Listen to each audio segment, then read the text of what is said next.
Welcome to the Project with Sam and Lewis, the podcast that looks at projects throughout pop culture and history. I'm Sam. And I'm Lewis. And on today's episode, we're going to be talking about the 7th and 8th episode of the Zeta Project. We certainly are over halfway. Only 4 remaining after these 2. Just for season for 1. Season though. 1. I think, yeah, we got a fair bit to go since we last got at least a year more of content based on our current trajectory. Anyway. It might be worth having a bit of a break between season 1 and season 2. Yeah, we might want to get some other ongoings on instead. Yeah.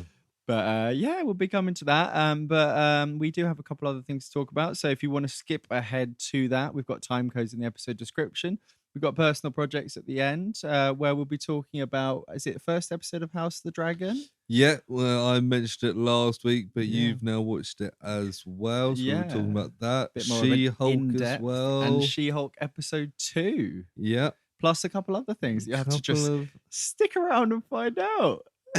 Or look in the episode description, they'll probably be in there. Just use the time codes and find out straight away. Codes. I don't know if anyone uses the time codes, but I put them in there every week just in case. People don't want to miss a second of our witty banter. Yeah, that's one. Yeah.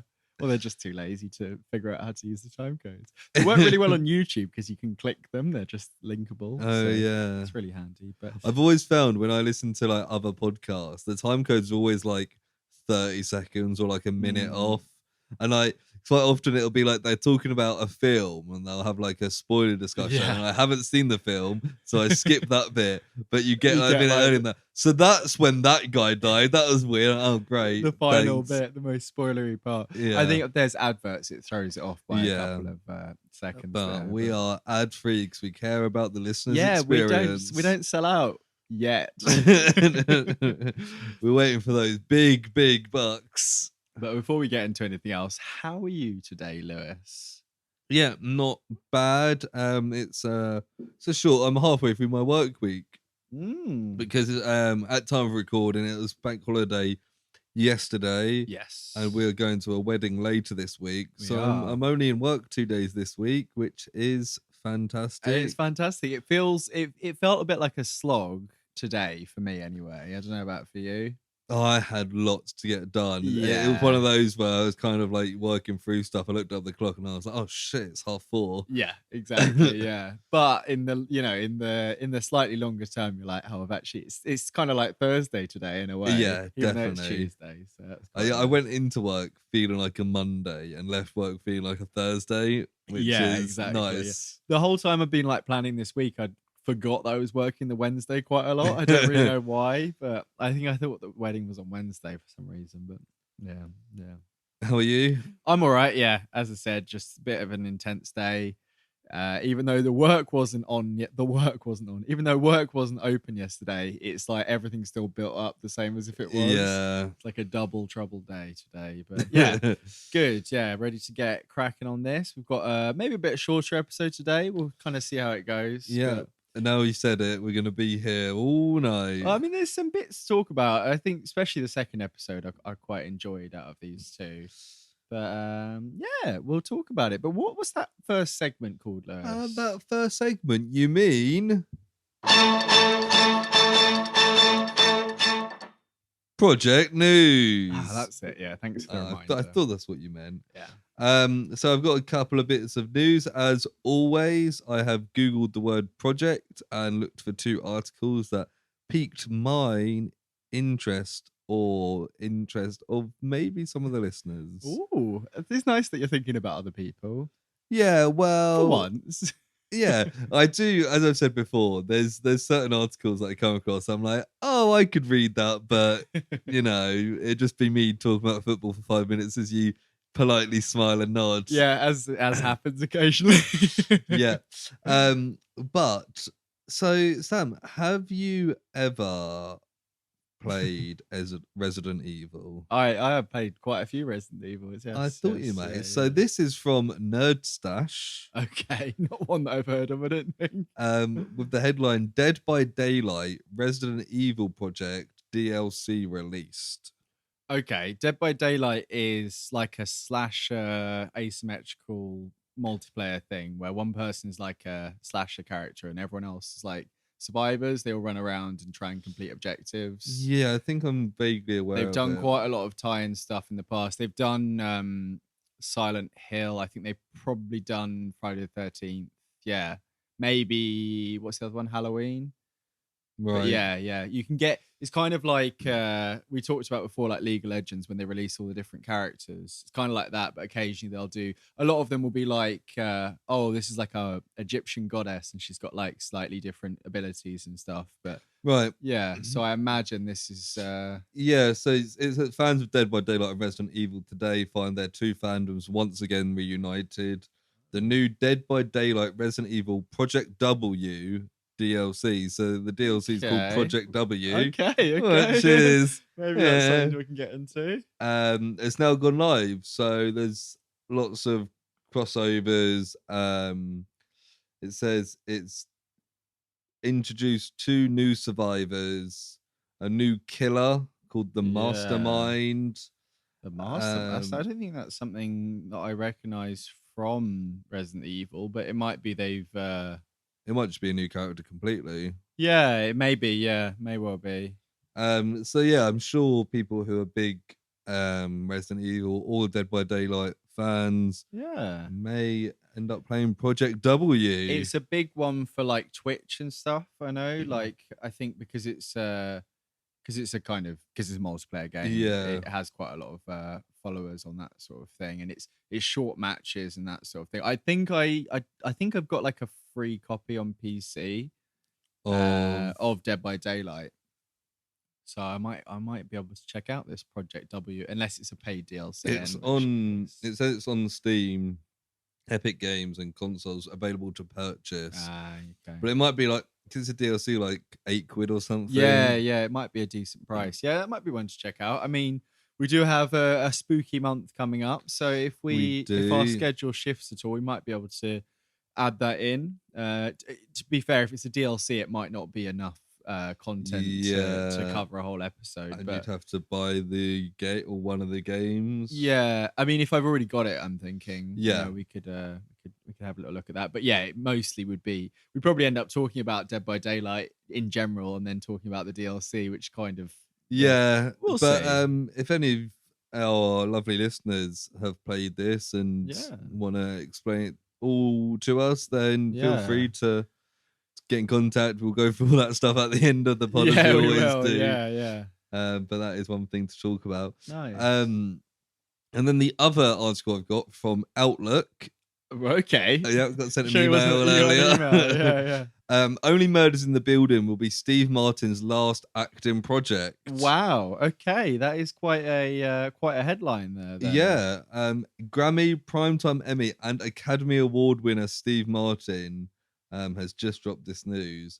Firstly, did you watch Only Murders in the Building? I watched the first season. I thought it was pretty good. It's like a nice balance of kind of slightly kind of farcical stuff that Steve Martin does, but with like kind of an interesting mystery that kind of keeps going in places that you don't expect. The cast are good. It's Martin Short's with him as well, and Selena Gomez, and they've all got really good chemistry together, and it's quite a kind of touching story in lots of ways. And season 2 maybe finished quite recently. Yeah, it did, because Christina really loved both seasons. I caught the final episode of each season. Oh, great. Okay, so the mystery's pretty much maybe spoiled for you in both of them. Oh, I wasn't gonna watch it. Anyway. No, I know, but either way, like you kind of got an idea. But it's quite good. The second season's got Cara Delevingne in as well. Right. Yeah.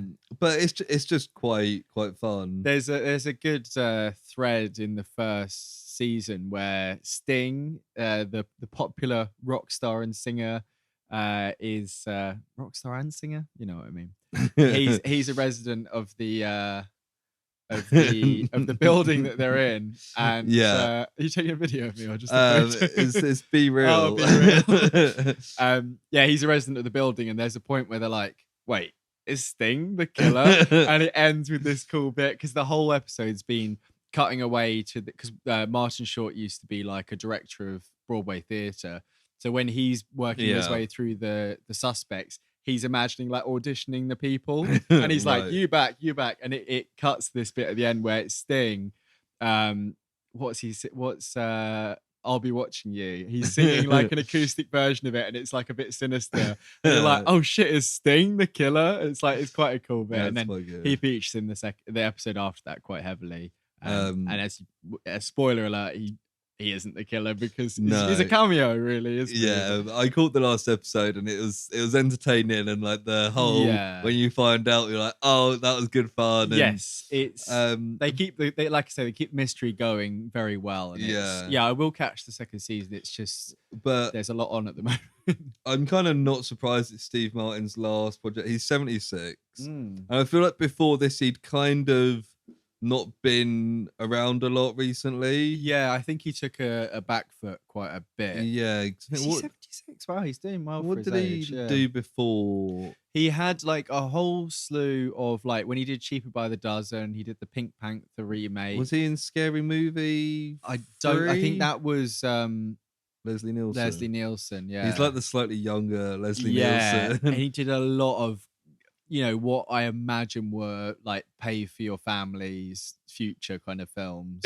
And I'm sure he was behind the scenes in a lot of like slightly more respected things. But yeah, between like 2010 and now, he seems to have taken a bit of a break. Yeah, but does that mean they're ending Only Murders with season 2? Or no, he said he's going to carry on with that for as long as he that's going to be his last project, so they may do like 6 seasons, but he won't do anything else. That's fair enough. Yeah, I mean he's very heavily involved in that as well as on the screen. I think he might co-write it, maybe with Martin Short as well, to be honest. But yeah, I mean I think they'll get at least one more season out of that before people start getting bored of it. It could easily get a bit samey and repetitive.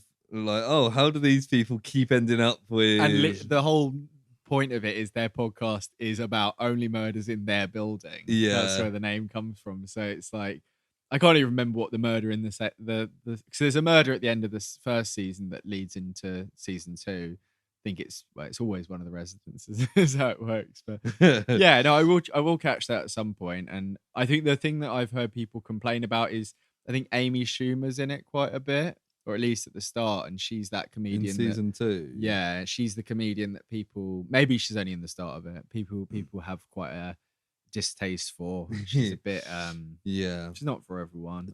Tina Fey's in season 2 as well, though. Yeah, she's in season 1 as well. She plays like the popular true crime podcast hosts that they're kind of inspired. They all meet listening to the same podcast. There's like a fire drill or something, which they're all like end up listening to the same podcast in this place, and they're like all fans of it, and it's it's true crime based. But yeah, so that's Steve Martin done. Steve, you're done. But you never work in this town again unless it's on Only Murders in the Building.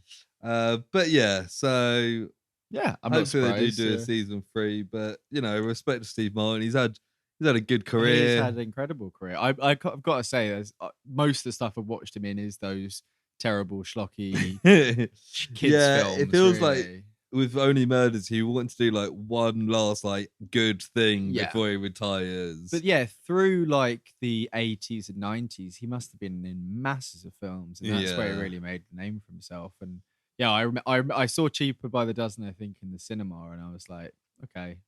Yeah.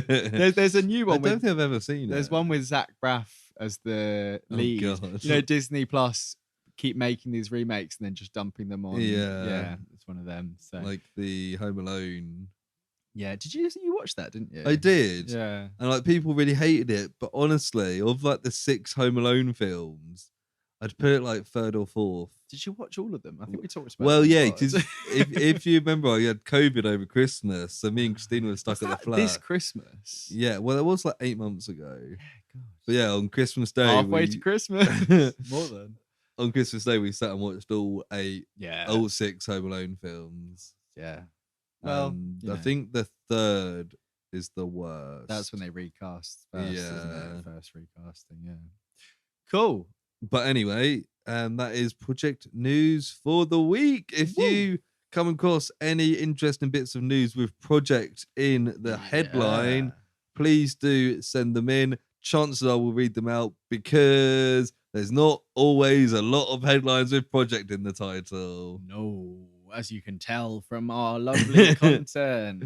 But yeah, if you do get anything, do send us in. We'll give you Yeah. a shout out and everything. Absolutely. But yeah, now it is time for the 7th episode of the Zeta Project. You're trying to bait me into shouting personal I projects. don't know what you're talking about.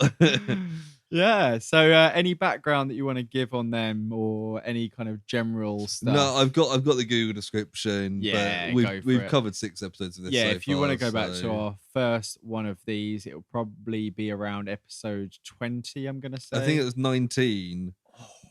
19. It is episode 19 because we should have done that in the quiz. It's 19, 29, 39. yes, And then this one, which is what, 54? 56. Oh, God. Okay. Yep. It's 56. I was talking to Christina's mum about the podcast at the weekend. Oh, yeah. And I was like, I think we've done like 52 or 53 episodes. She was like, what the fuck? Yeah. It's only like 2 hours of our day each week, isn't it? Yeah, it's really not that much. And as we said, we'd probably just be at the pub doing this anyway. Yeah, that's kind of where it came from, isn't it? And, but yeah, so the Google description, it's just for the whole series. Yeah. A robot rebels against its creators, refusing to kill and goes on the run. Robert. So, Sam. Yeah.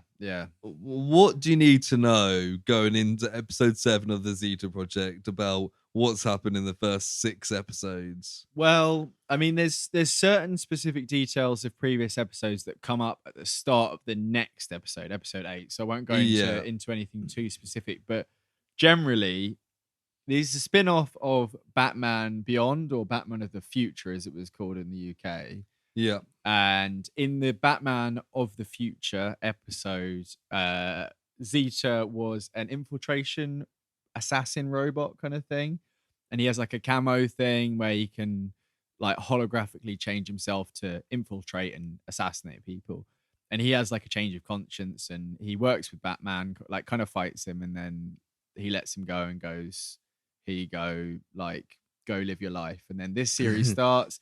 He's on the run from the NSA, which are the people responsible for him. And they think he's gone rogue, which he has, but not in the way they think he has.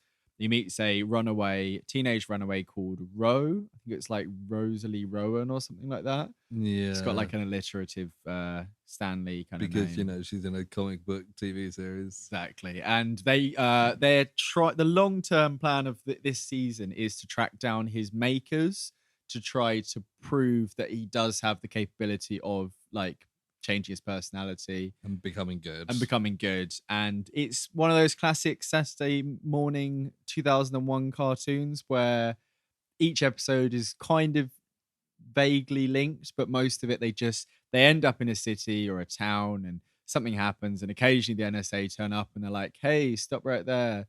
Or otherwise they just what's that sound? they just do something. And a lot of it is us seeing that Zeta is somehow incredibly incompetent at remaining like undetected. Yeah. And he's constantly just changing his camo while people are looking at him and stretching his long arms out and stuff. And he's got like a go-to human.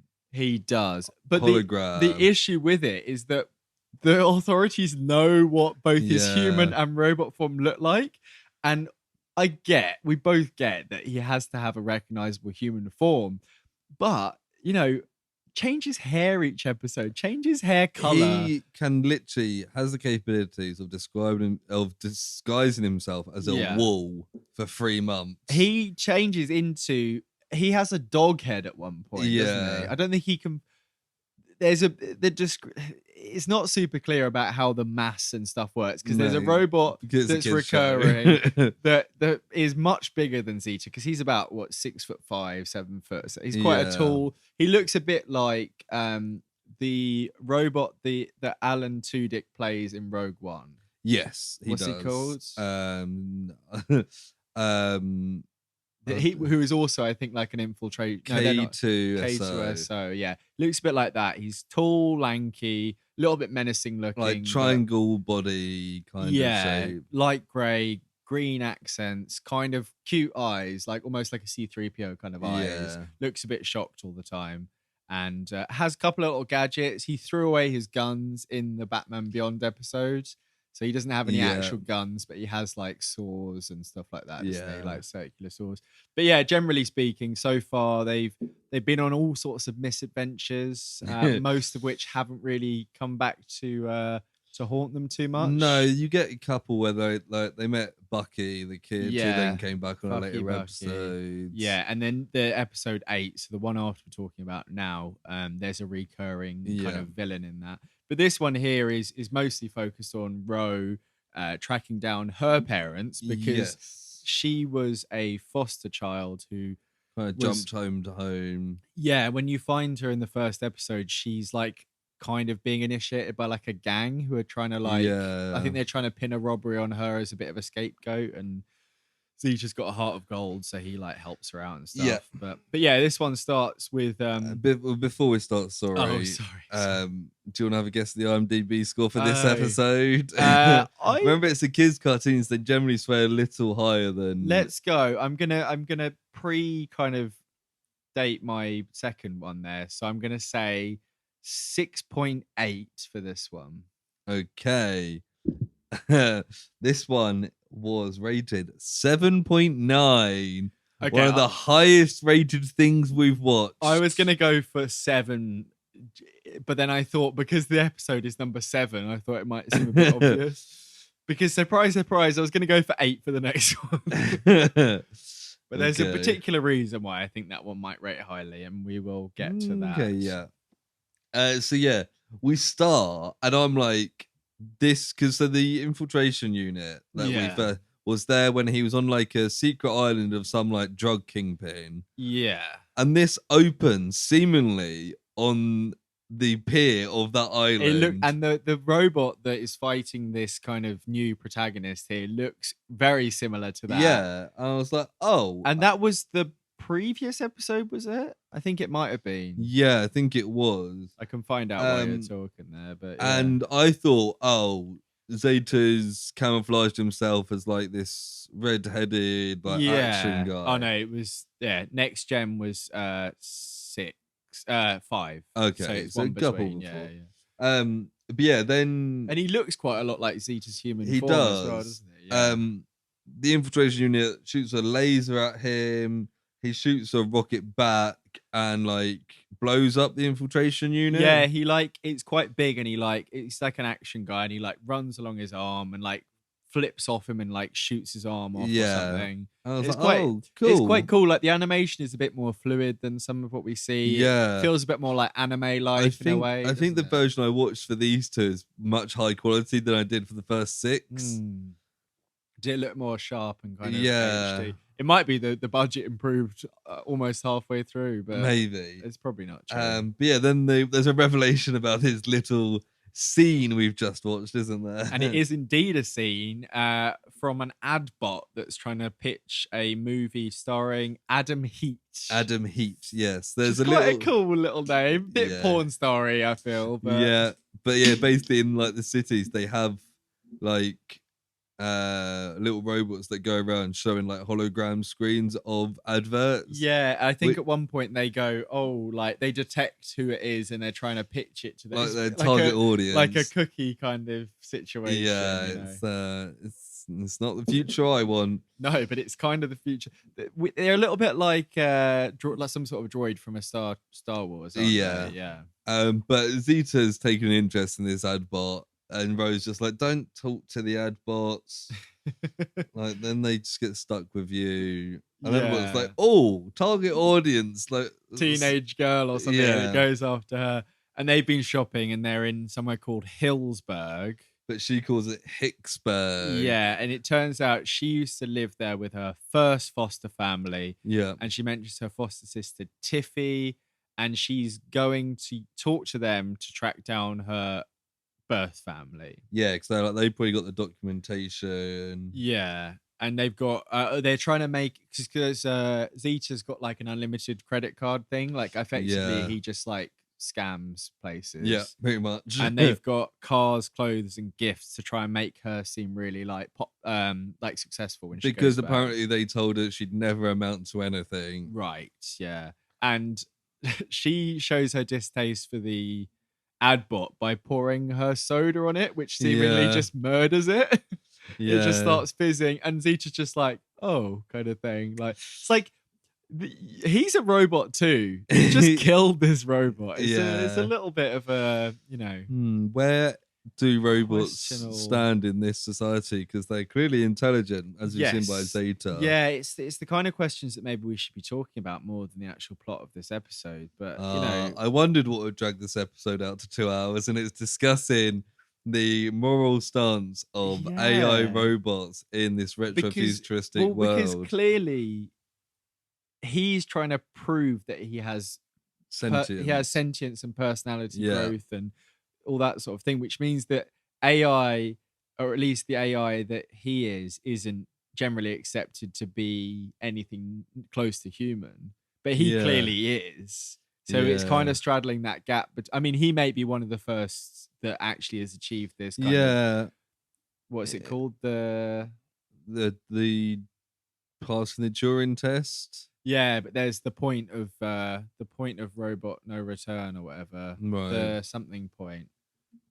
I don't know. Something point. There is arguably the best episode of Star Trek: The Next Generation, when somebody in Starfleet goes to the Enterprise and is gonna take data because he's property of Starfleet, and they wanna test out how he works and stuff, because he's the only successful AI.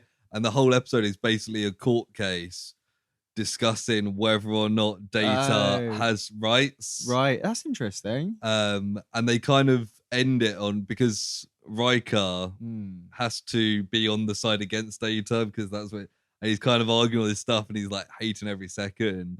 And it kind of comes to the conclusion of like Patrick Stewart, Jean-Luc Picard being like, he's the first AI. The decision you make today is going to influence how we see an entire race. Right, yeah. There's going to be more AI. And how they see us in return as well. If today we decide they're lesser people and lesser citizens, that means it's going to be a long, long time before they're seen as equal. Yes. And it's really quite like a powerful episode. Oh, yeah. So it kind of plays on like, I guess, like civil rights stuff. And just kind of just views of different people in society and class and stuff. Yeah.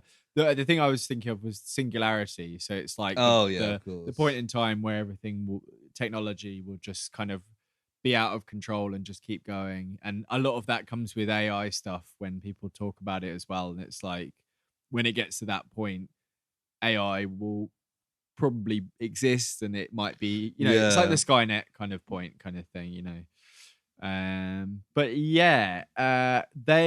she mentions Ro that she's run away from at least 2 homes. So this one and another one, maybe more, but she's kind of a serial runaway. She's very much not happy in her situation. It's a snowy place, and she gets to this cabin, which is like, it's like a logging town, isn't it? Yeah, it's a nice house, to be honest. Yeah, I mean, the house seems nice, and it's a bit more out of the town, but the Hicksburg itself seemed like one of the most built up places we've seen. So it's weird she's calling it Hicksburg. But there's Tiffy answers the door, her foster sister. And they immediately start like arguing as if like siblings do. She's got a boyfriend with her who I can't remember what his name is. I did write down because they said it later on. Waltz. He's Waltz. Yeah. And Zeta's carrying like a pile of presents, and he like lowers them down, and he's changed himself to Adam Heat. Yeah. Because I think maybe they said earlier that Tiffy really liked Adam Heat or something. I think she was like, I wish I could bring Adam Heat with me to... And Ro was like, be cool. Like, I'm trying to impress these people. I was like, I know what will impress them. Okay. Being Adam Heat. He kind of makes his own decision. Yeah. And Tiffany's like, oh my God.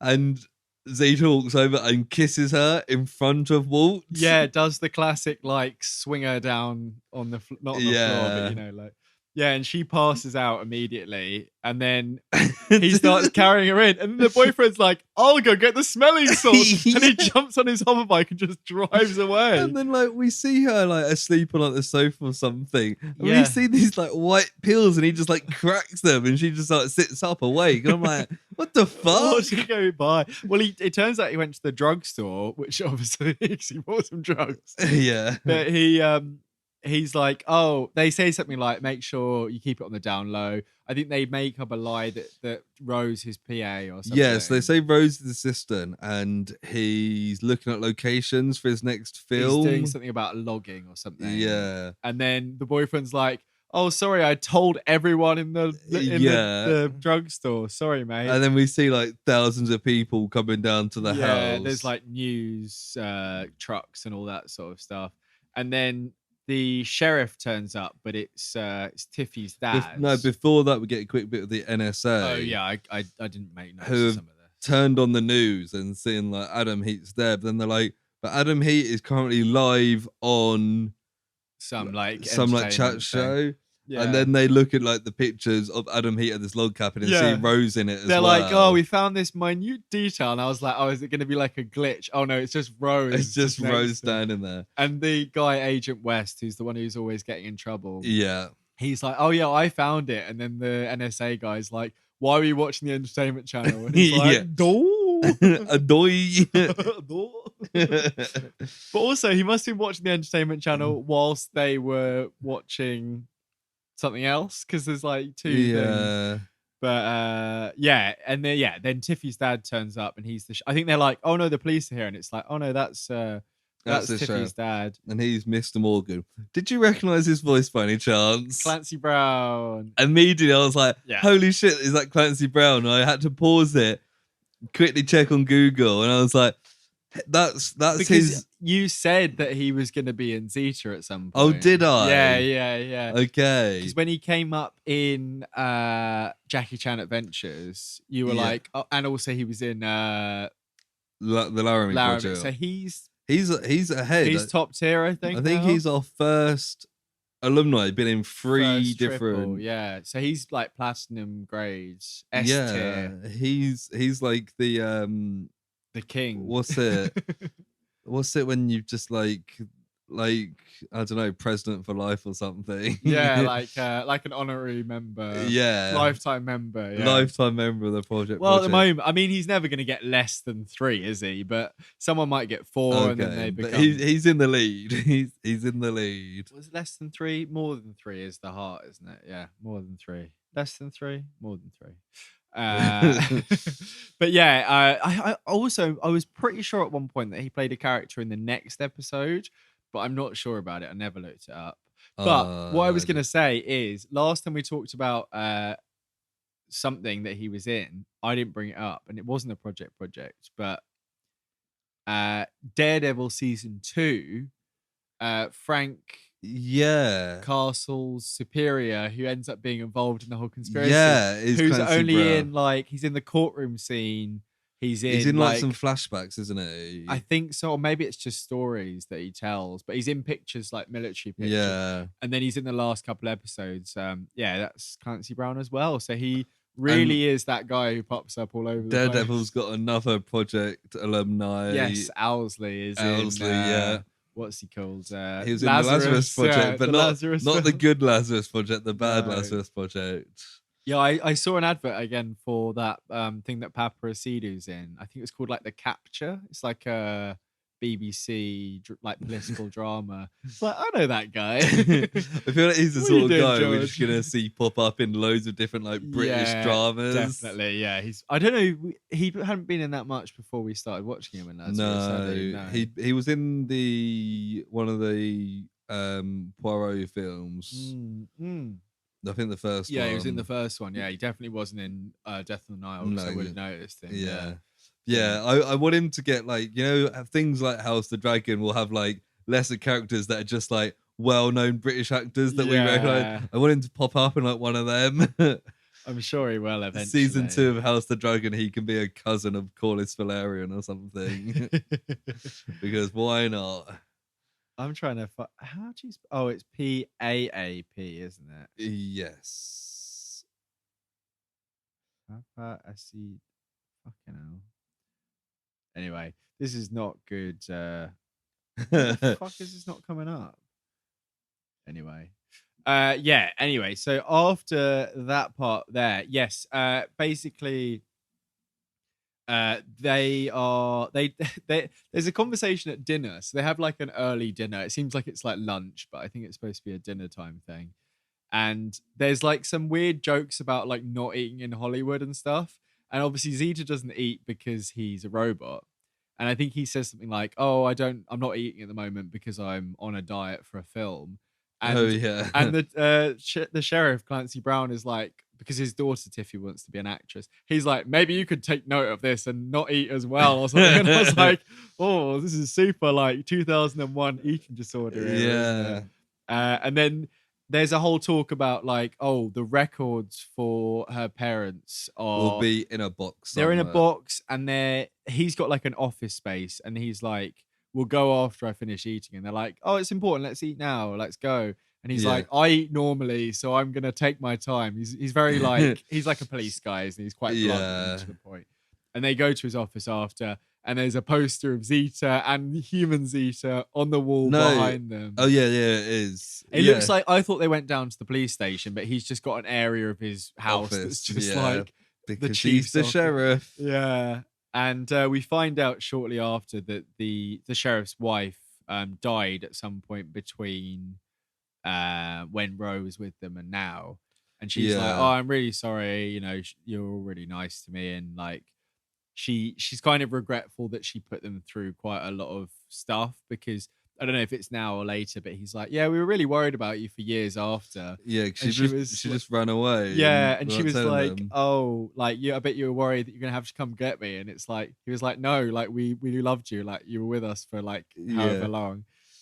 So she's a bit of a dick, to be honest. There's a load of stuff here that I didn't note down, but I'm sure you've got some notes. Yeah, so Zeta as Adam Heat agrees to rehearse Shakespeare with Tiffany, because her and Walt are performing Romeo and Juliet. Yeah. Walt's a bit pissed off because it's his scene. It's his scene. Yeah. And he's jealous because this movie star just came in and kissed his girlfriend and he's now playing Romeo to her Juliet. Yes. There's quite a funny bit here where they go down to like the stage area and she gives him like the clothes to wear, and he kind of, these should fit you. And he looks at it for a second, throws it like into a wardrobe, and then just camouflages into the clothes. Himself. Yeah, it's good stuff. And there's like a hollow projector thing that's basically magical scenery. And she's like talking to the boyfriend, and he's like, I want to be Romeo. And she's like, you can man the hollow projector. Yeah. And before we get another bit of the NSA. I didn't know doubt any of the NSA bits at all. So they're traveling along, and West is the useless one. Bennett's like, call the sheriff, let him know that. Oh, he's like, what did the sheriff think when you told him? And Bennett's like, West's like, what? Call the sheriff? Yeah. And Rose sees the wanted poster for Zeta, rips it down, and it's got his human face on it, as you were saying.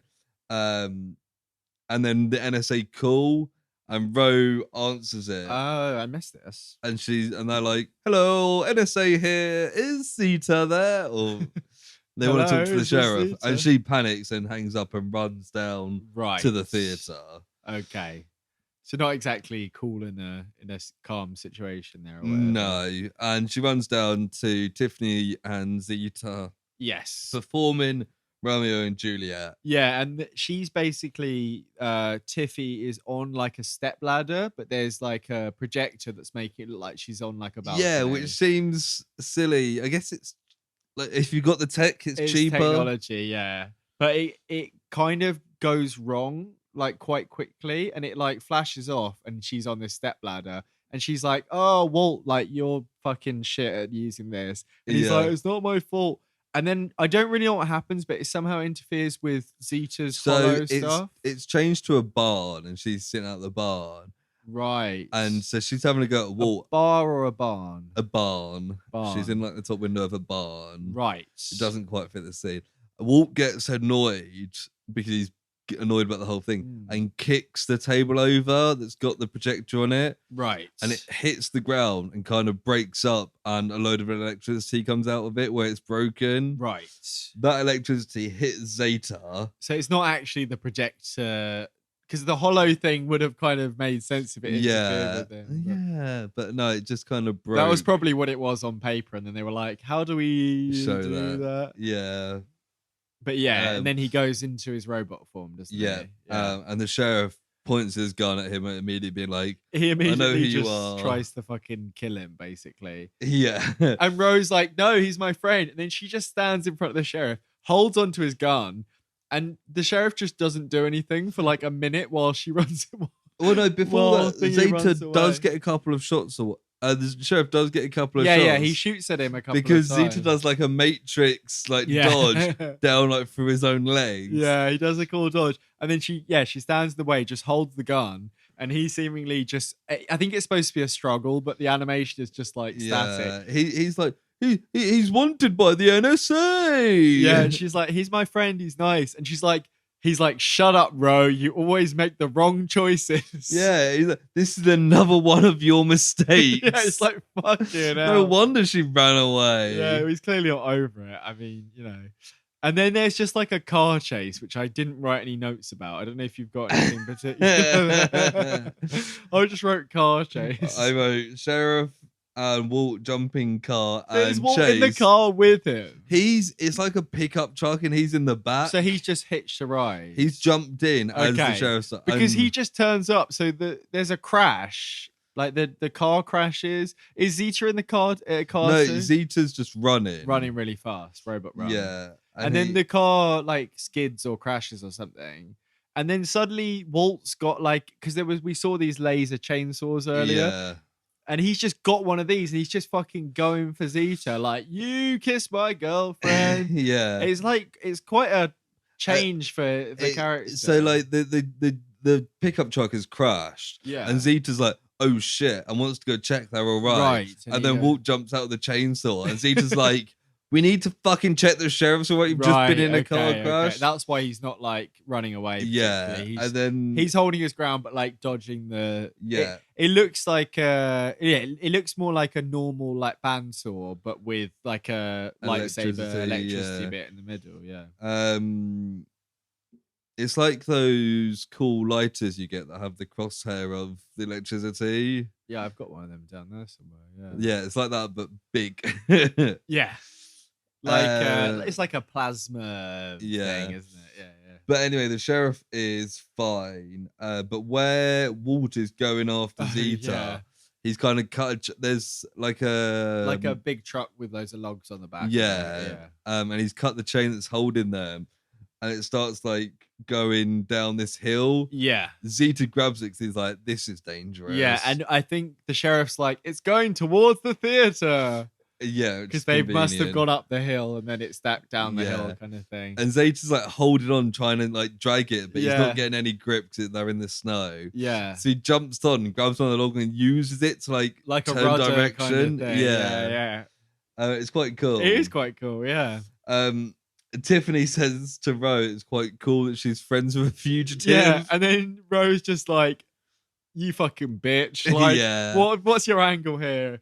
And then Tiffy's kind of like, I know we were all like brats back in the day, but like, I'm not like that anymore. Like, you don't have to like be mistrustful of me as much as you used to. Yeah. And they kind of get along a bit, and Rose like, but all the people in the theater run outside. They run to the door. Yeah. But Ro and Tiffany realize that Zeta's steering. Yeah. And they're like, you're safer inside. So they say like, get on the stage. The people are just like, okay. And Tiffy backs Ro up and shouts over, and it's like, oh, teamwork. Yeah, and then just after they do that, Zeta's direct the logs into the car park and smash it into the cars. Yeah, so all the cars get fucked up. But if they had left, they would have all been killed. Yeah, exactly. Yeah, and Zeta would have more deaths on his conscience. Yes, and then the NSA start to arrive, and we don't see what happens with Zeta and Ro. They were there and then they're not there. And the sheriff, Walt starts trying to tell them, he tried to get us, like, but the sheriff's just like, shut up, kid. And he's like, they went up there on the hill and in a car or something like that. Yeah. And then the NSA will run off and then they come out from under these logs and they're like, hello, we are here under these logs. So the sheriff's basically he's seen what they've done. Yes. And he stepped in and covered for them. And she's like, Ro's like, thanks, Dad. Yeah. And then he's like, you can stay here with your family if you want. She's like, no, I'd rather find my real family, thank you. Yeah. But he's looked through his records and hasn't found anything. But Tiffy has something that she regrets stealing from Ro. Yeah, they've like become friends now because they've kind of seen the positives in each other. They work together on that situation, yeah. But yeah, so she's like, oh, when you first moved in, I stole this from you and never told you because I was a brat. It's a hologram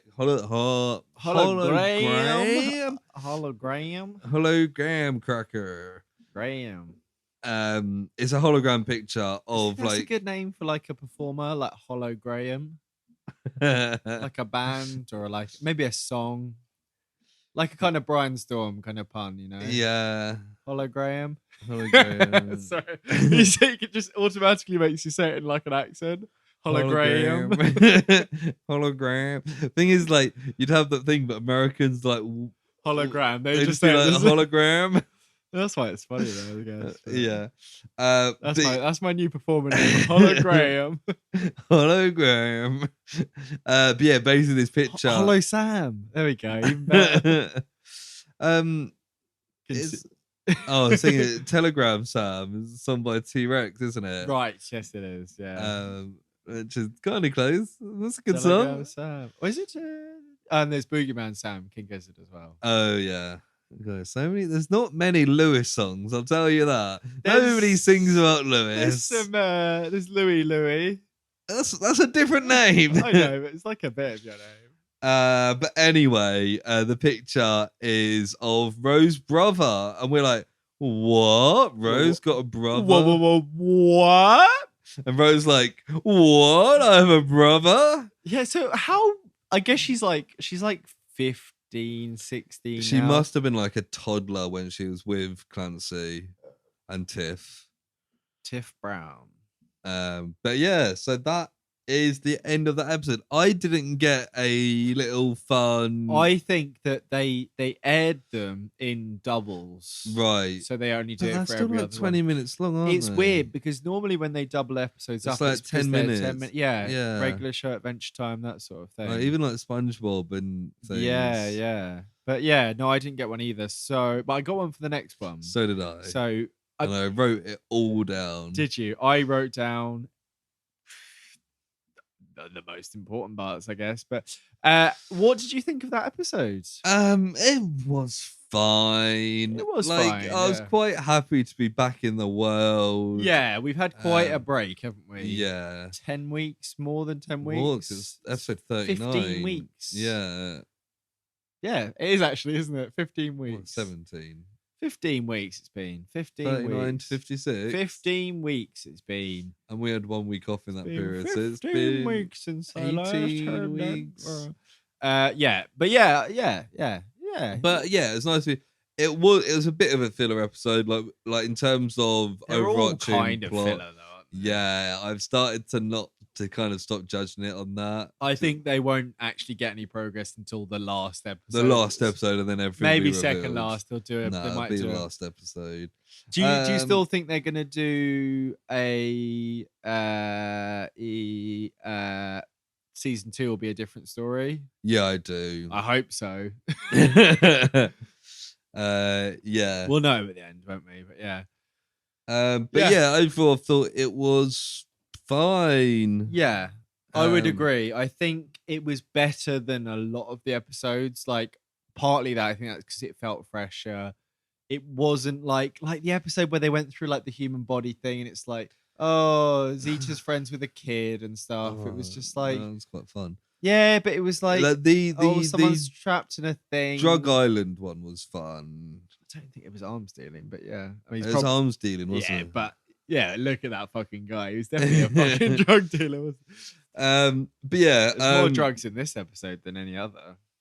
So do you want to give rating? Yeah, I'm probably going to go with a boring kind of 6. To I be was honest. also gonna go with a 6. The boring 6. I think you're waving your arm around. No, just itching your head. Yeah, Yeah, I'm gonna go with a 6 as Yeah, well. okay. And then we'll go into episode 8 of Shadows.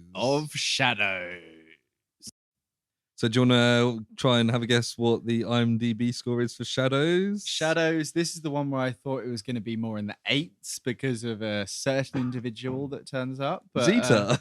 Yeah, Zeta. Everyone's favorite. We both leaned away to get our drinks at the same time. Yeah, but wait, what is it then? What's it? Have a guess. Have a guess. I said 8.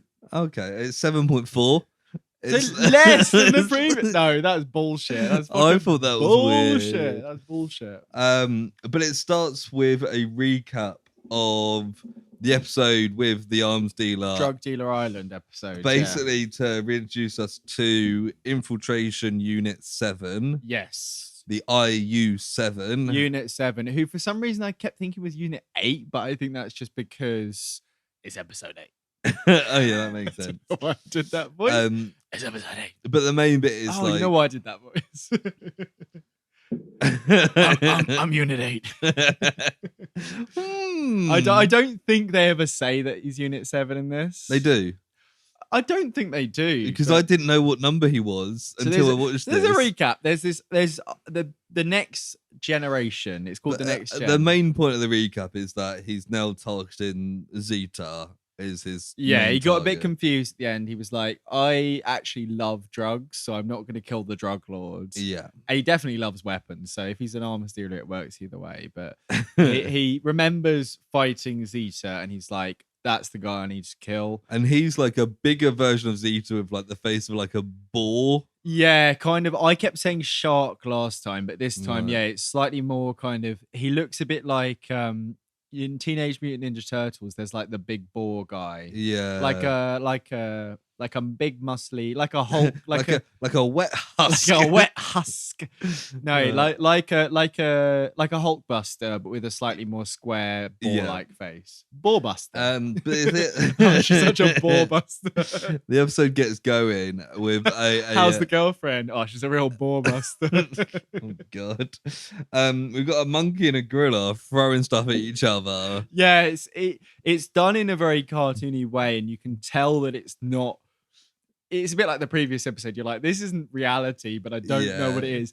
And then they start doing like pling, ding, ding. And you're like, you hear okay. video game noises, and it's Ro playing a video game that like at an arcade. Yeah, she's in a VR thing, and she's a gorilla, and she's like shooting bananas at like monkeys in the trees and stuff like that. And Zeta doesn't quite get it, and she's like, you need to try having some fun. Yeah, we had an episode before where he didn't understand the concept of fun and enjoying things, and by the end of that, he seemed to started to get the idea. Again, he's like, I don't understand fun. He's learning. He is learning. He's a learning machine, and he is the singularity that we've been warned about. Yeah, but whilst they're doing that, the Unit 7 arrives at the airport and like breaks out of like a big wooden box. Crate. A crate. Yeah, that's the word. A crate. So somehow this giant robot has put himself in a crate, despite the fact that he can camouflage as people. He's about 8 foot tall. Yeah. Maybe 9. He can camouflage as seemingly a normal sized person. So mass doesn't really matter in this holographic world. World. We're all in a holograph world. Well, I mean, some scientists hypothesize that we are in a holograph world. We're not getting into that now. He somehow packed himself in a crate and shipped himself to where he knows that Zeta, I guess just to the mainland of America is the point. Yeah. He breaks out of it and he does some hacking. He changes into like an airline guy. Yeah. You get like these like two like this old couple who see him in uniform and they're like, oh, could you help us with our package? And it's like a cuckoo clock. Yeah, and they're like, oh, so they haven't even packed it, but they're like, we need to take this on the plane. Yeah. Like, can you help us? It's too big. And then he's like, okay, and just like smashes the shit out of it. But no, it's smaller. Which actually we saw something like that. Do you remember when Zeta was controlled to like smash someone's Bucky, project? yeah. It felt very similar to that.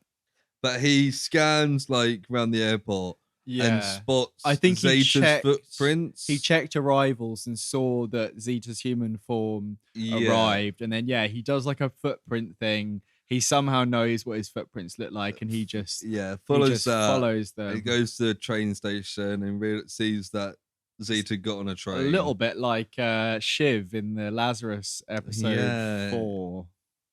Yeah, I think it was 4, but not quite as thrilling or engaging or well done or exciting. Or then we're back with Zeta's having a go at the gorilla monkey game, and he gets a perfect score. And he's like, I just recalibrated my reflexes to match the game, and she's like, that's not fun, that's cheating. And he's like, I don't understand fun. But he won a monkey. He won a little a stuffed monkey. I once won like a it's like a 2-foot Squirtle.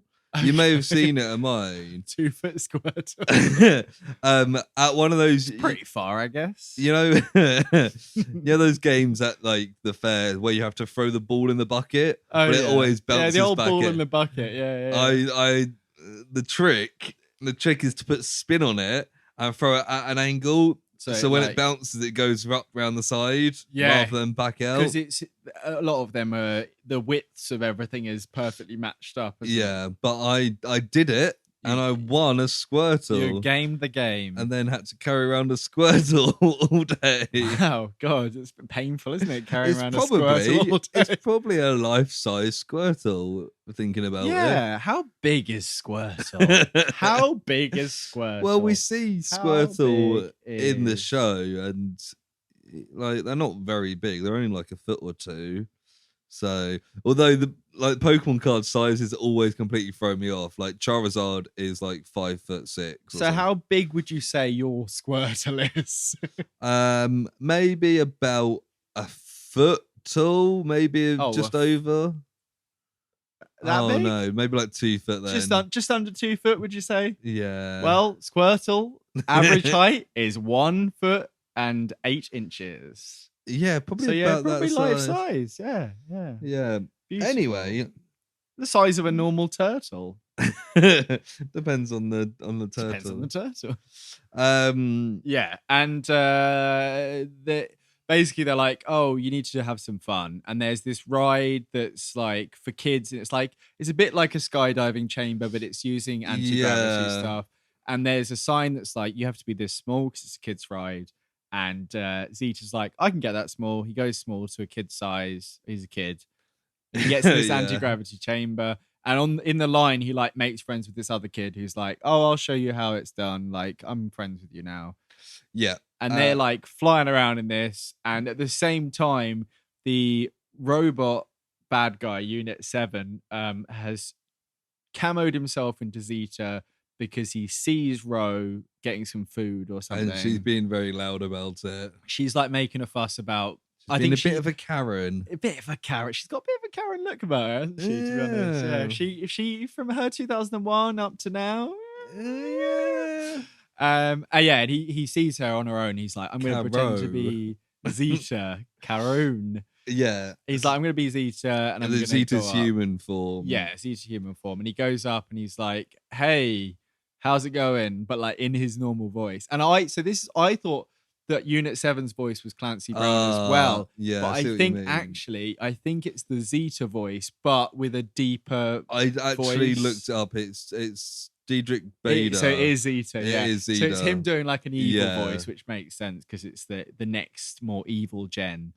And he goes like up to her and she's like, do your thing. And he like starts threatening the guy. And she's like, no, pay him. Yeah. And he's also got an unlimited credit card that he pops out of his wrist like a magician. Yeah. Pays for the food or whatever it is. And shortly after that, Zeta... Ro's like, you're acting weird. Yeah. And you've got a different voice. And she looks at the floaty thing. Yes. And spots the kid that Zeta transformed into, and she's like, "Oh shit!"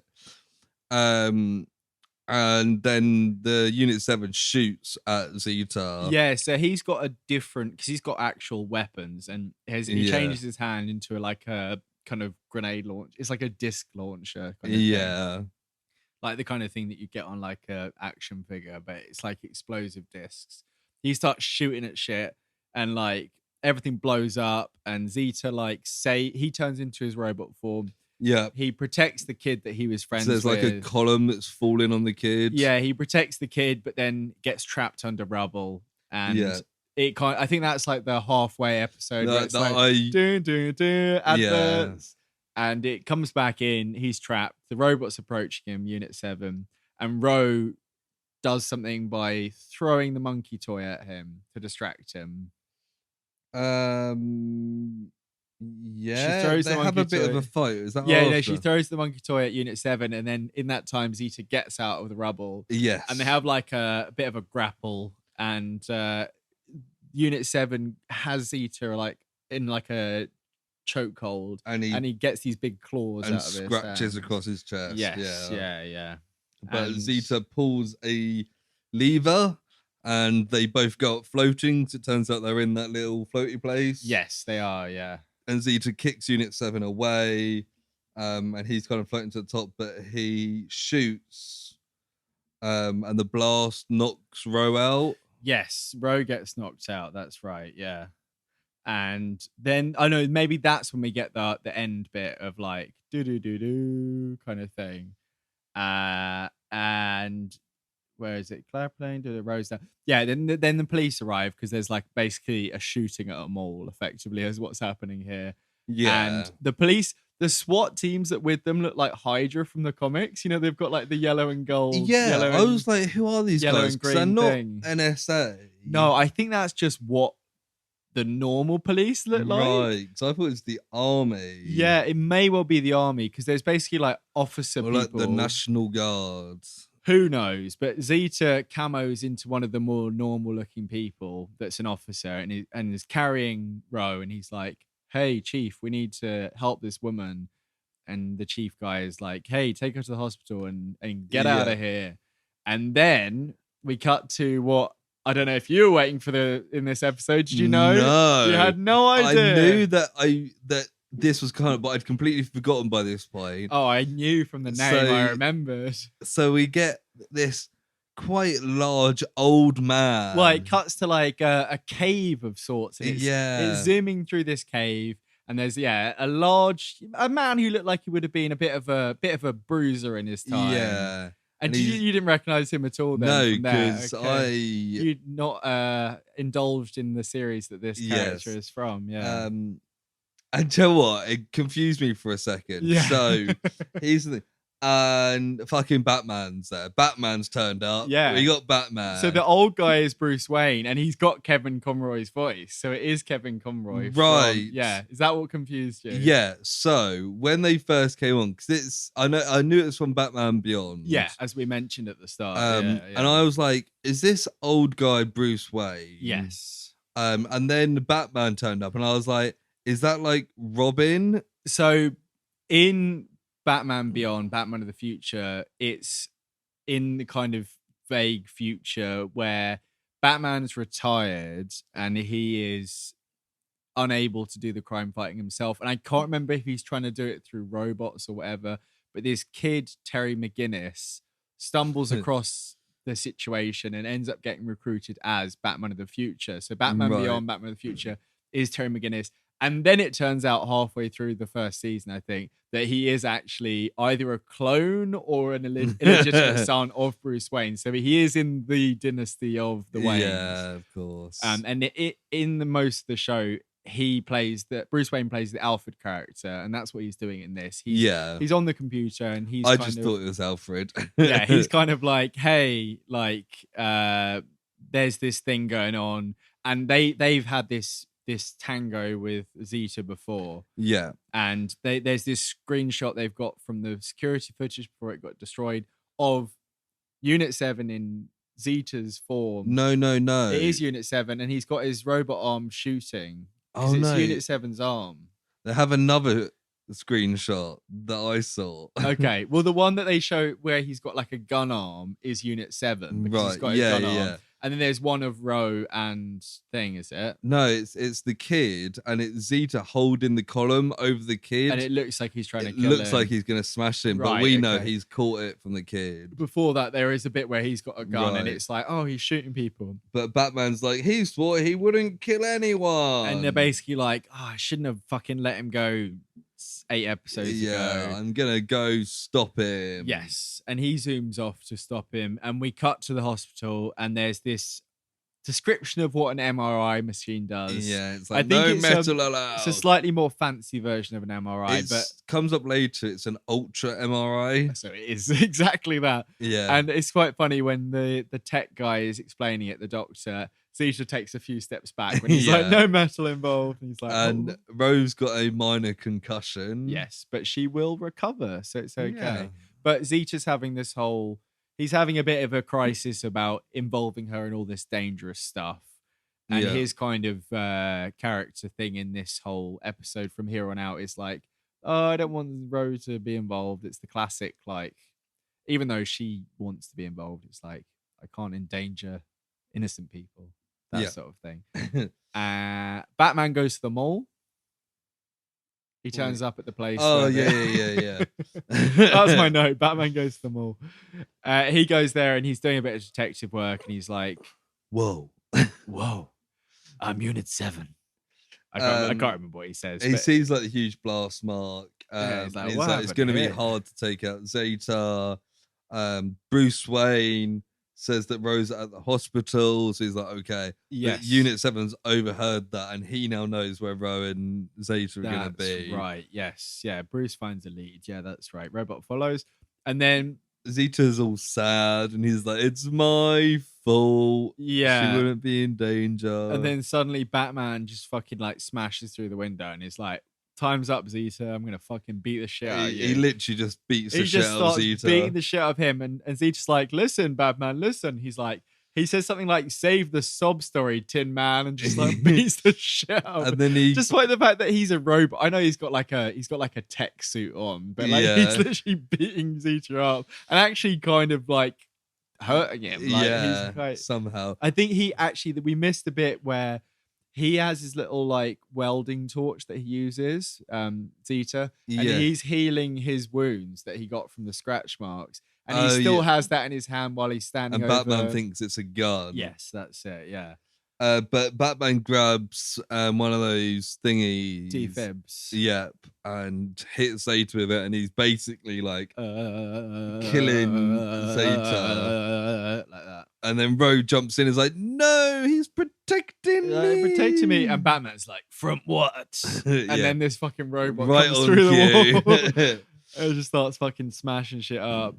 And Batman shoots like a grappling hook thing at him and gets him pinned against the wall. That's right. He like does like a couple of gas canisters out, and it's like Batman immediately has like a little thing in his mouth, and obviously the robots aren't affected. So Ro, I think, just passes out. Maybe. Yeah. And Batman's like, get her out of here. Yeah. Batman's like, he's after you. Get out of here. And then as the robot starts going after Zeta, Batman jumps on his back and starts like punching him or whatever. And he gets thrown like through like 4 walls. And then this woman gets up and hits Batman with a bedpan. Like, get out of here. And he's like, sorry, ma'am. But Zeta gets Batman's like, he's after you, Zeta. So like, get away He from the innocent. gets in a lift. And Unit 7 cuts the wires. Yeah, he's like sabotaging it from the top, and the lift starts going down. He's on the top of the lift. They're on a different floor, and they're in like the canteen. Yeah, so they're like going through. Also, this bit's funny because Batman hits Unit 7 into like a salad bar. Yeah, I think he says something like, eat this, and like smushes his head into like a bunch of salad. Yeah, and then he uses Batarang explosion to destroy Unit 7's hand. Yes. But then a new hand just comes out. And then the Unit 7 like hits the salad bar, Yeah. and Zeta and Batman both get knocked over by the salad. By salad. Weaponized salad. It's literally just lots of like bits of green that like hits them, and they both get knocked over. I was like, I mean, what? you know, who can say they haven't been knocked over by a bit of green? And I think Batman's like, there's nothing worse than hospital food. Yeah. Like, yeah, but it's not gonna hurt you though, is it? But Zeta gets hold of 2 bananas. 2 bananas. And shoots the bananas like he was doing in the game. Just like from the monkey game. And Batman's like, that's not gonna do anything. But it hits Unit 7 in the face. Both of his eyes. So he can't see. Yeah. And while that's happening, something else happens. And They my note is, I missed a bit here. Batman and Zeta just run out and they just run away. Unit 7's like stalking through the hospital. Yeah. And he's like shooting shadows that he sees. Oh, just like the name of the episode. Yeah. But then he's like got Zeta like almost cornered. Yeah. Batman drops on his shoulders. Again, he's this constant move in this episode, isn't it? But Unit 7 gasses Batman. Oh no.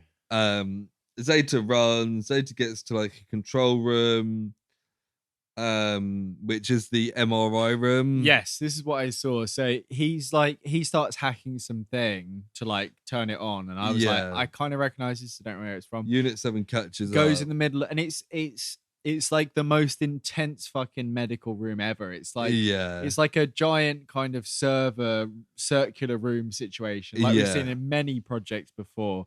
But there's not like a bed in the middle of it. It's just like an open room. Yeah, it's really weird. It's really strange. But he's like, Zeta's like grabbing Unit 7 is like, we're both going down together. Zeta's like, I'm going to destroy. Because he's also like, I'm not good. I've been hurting people. Yeah. And there's a countdown going on, like 10, 9, and he's just holding him in the middle of this room. Lights are getting bright. And then last second, Batman grapples Zeta, pulls him out, time runs out, and the MRI goes on and electrocutes the shit out of Unit 7, and he like explodes. And the sign comes up, Ultra MRI activated. Fatality. Yeah. It's a bit weird. Yeah. I don't think MRIs are that powerful. No, well, what seems to happen is he like shakes and gets electrocuted, and then all his bits like get pulled to different ends. Do they now? I mean, yeah, he's all his bits get fucking pulled. But yeah. Yeah, and all his bits are like all over the wall. Sounds like a good Friday night. His bits have squirted everywhere. First he gets knocked over by a bit of green, then his bits start falling over the wall. But yeah, and then we kind of cut to Batman and Ro and Zeta having a bit of a debrief. Like hanging out. Like, hey Batman, it's nice to see. Ro's just like, she just knows who Batman is and she's just chill with it. Yeah. She's not like, hey like she was fucking like ecstatic about like the idea of meeting Adam Torch or whatever he's called, Adam Heat before. Yeah. And now it's like, oh, Batman, a real life superhero is there. And she's like, thanks, Batman. Cheers for helping out. Yeah. She's still got a concussion, probably. That's true. I had a concussion last year and it's bloody like weird and scary. Was that when you fell out? No, that was dehydration. Yeah. No, Lewis's many ailments. That'll be another podcast we do. Lewis's ailments. We've got enough of them. The concussion was just from playing football, but that was weird. Like, I think the scariest part about it is that it's like, if you fall asleep, you could just die. I did fall asleep. And you died. Like, and here we are. It was really scary because I spent like 20 minutes trying to unlock my front door and couldn't figure out why it wasn't opening until I realized I had my bank card in my hand. To be fair, I've gone to a train ticket thing with my keys in my hand before, and I wasn't. But I was really trying. I was trying too. And I went in and made myself like a sandwich, and it took me like 45 minutes to make a sandwich. Was it like? I have no idea. Was it two plates on top of a piece of bread? Quite possibly. Yeah. I was watching football and I fell asleep because I was home alone, dangerous, and kind of woke up. And you know when you kind of get double vision for a bit? Yeah.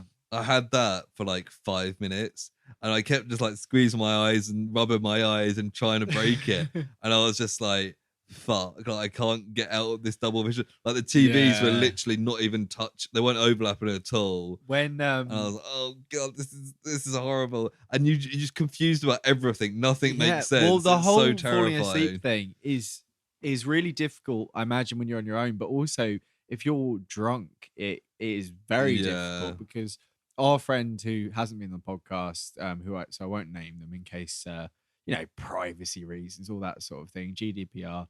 But a friend who I went to, insert joke, traveling to South America with, we were at a place in Peru, maybe, I don't know. And it was a very lively hostel, and there was dancing on the bar, that sort of thing. And in true this guy fashion, he completely stacked it off the bar, smashing his head on the back bar on the way down.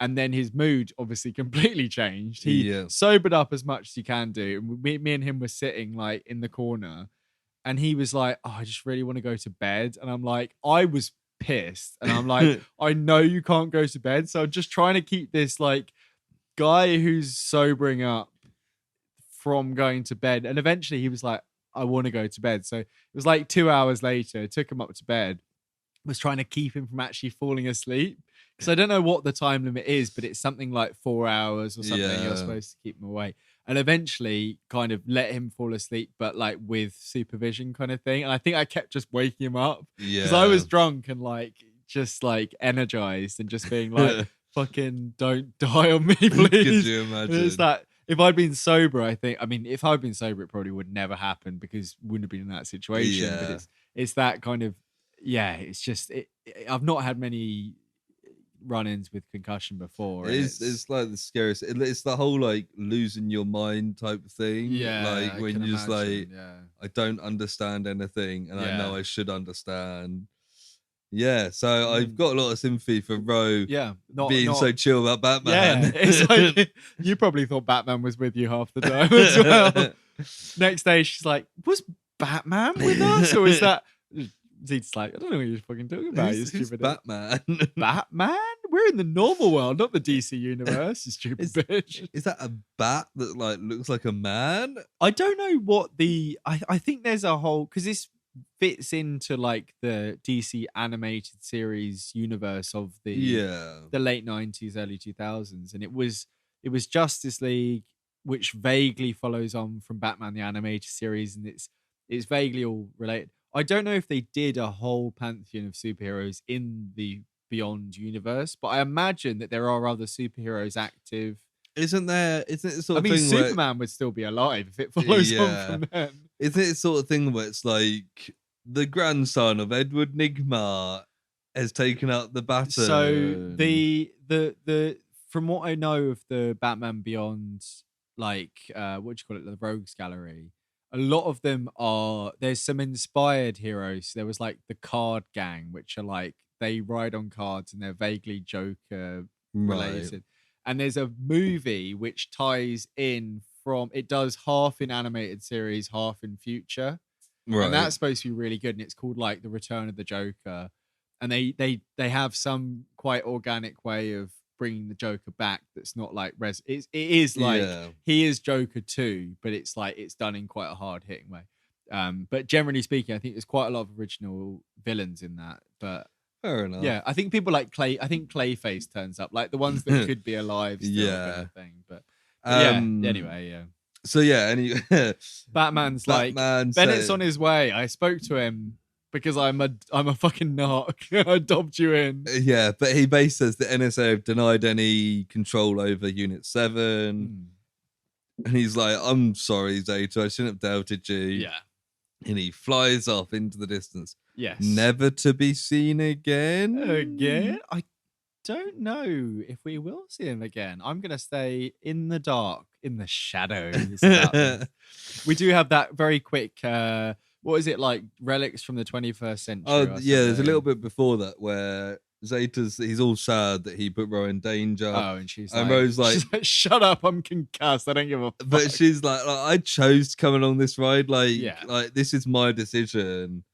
And and like I'm gonna stick with you because I want to, and that's Yeah. the end of the episode. Yes. And then we get their fun little end episode thing. Oh, it's so fun.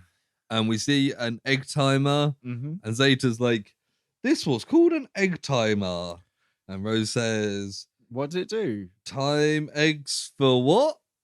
And he's like, until they hatch, maybe? I don't know. I'm And stupid. she's like, "That seems kind of quick." Yeah. Because And it that's goes the end of on, the it's episode. like ding, because the egg timers are like, what, 5 minutes at most? Yeah. Ding. And that's it. So. Although, my egg timer, my Death Star egg timer, Of course. is an hour. But Yeah, but that's not for eggs, though. That's a kitchen timer. yeah, but that's still called egg timers, aren't Yeah, they? but it's not strictly an It'd egg be cool timer. if it was a Death Star shaped like an egg timer. I mean, But would it be anyway, any it's different, it's not going to be an egg timer that's long enough for an egg to hatch. well, it And depends how long you set it before the egg hatches. Eggs don't always hatch like consistently. Of course not. No. Like some Of course will. not. No, it's biology, man. It's just not Yeah. a science. But anyway, that's the end of that episode. What What did you think of that episode, Samuel? I thought it was pretty good. I knew that Batman was going to turn up because I remembered episode 8, Shadows, and that's why I was excited about doing these episodes. I was a little bit upset that he only turned up halfway through, Yeah. but I still but oh, no. I still think that I'm sorry, listeners. yeah, sorry everyone. But I still think that they made quite good use of the Batman property there. I think Bruce Wayne being in it, even just that little bit, they got a bit of Kevin Conroy in there. I think it was good fun. I think it would have been more fun to have a full Batman episode, but it was a cameo. It was an extended cameo, really. Yeah. And I thought it was fun having Batman in it. But it did also kind of remind me why I never watched Batman of the Future as a child. Oh, it's much better than that. It's much better. Immediately I was like, oh, it's not animated series Batman though, is it? No. Like the costume's it's like a one suit, super tight. Yeah. And like he's got jet boots. The face, like Iron Man. like you can't see the jaw or anything. It's literally just a mouth and eyes on top of like a full black head. Yeah. And it's like, oh, I'm not sure I like that. Like Batman needs to have a jawline, right? Not all Batman. Like whenever people consider who's going to play Batman, you look at their jawline. Yeah, but hashtag not all Batmen need to have a jawline. Yeah, but they do. Yeah, but Batman of the Future is a different breed of superhero. Which is probably also why I never watched it, because I was like, it's not bad from what I've seen. I know more than I've seen, if that makes sense. Yeah, actually it does. Yeah. But it's cool. I think we talked before about the intro. It's way more like no, it's more it's like it's weird. It reminds me like I've been reading the Sandman Neil Gaiman stuff. The intro is like weird, like grungy, like it's got weird imagery flashing up, like edgy 2000s, a bit of like a maggot on the screen. It's like that kind of thing. It's like it's funny how like comics got like dark and gritty, and then like comic book films followed like a few years later. Yeah, I mean like what, almost 10 years after. It's like, but like the Dark Knight trilogy is a bit dark and gritty. Yeah, true. But like 90s, like I always think 90s is like people take the piss with like Deadpool and all his pouches and giant guns, and it's like it's so fucking accurate. Like Azrael, the substitute Batman that ends up being like kind of like a crusader, like he's almost like a hardcore like Christian guy. He's like fucking like red Batman with no cape, a flame sword, and like pouches on fucking every inch of his body. It's like that was when Batman's back got broken. He puts Azrael. I think he's got blue head actually. But he's like, oh, this dude, rather than all the Robins that I've trained to this point, this new dude called fucking like, he's got like a French name.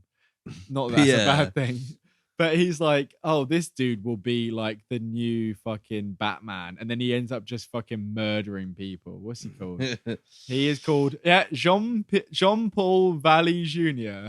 Just Junior.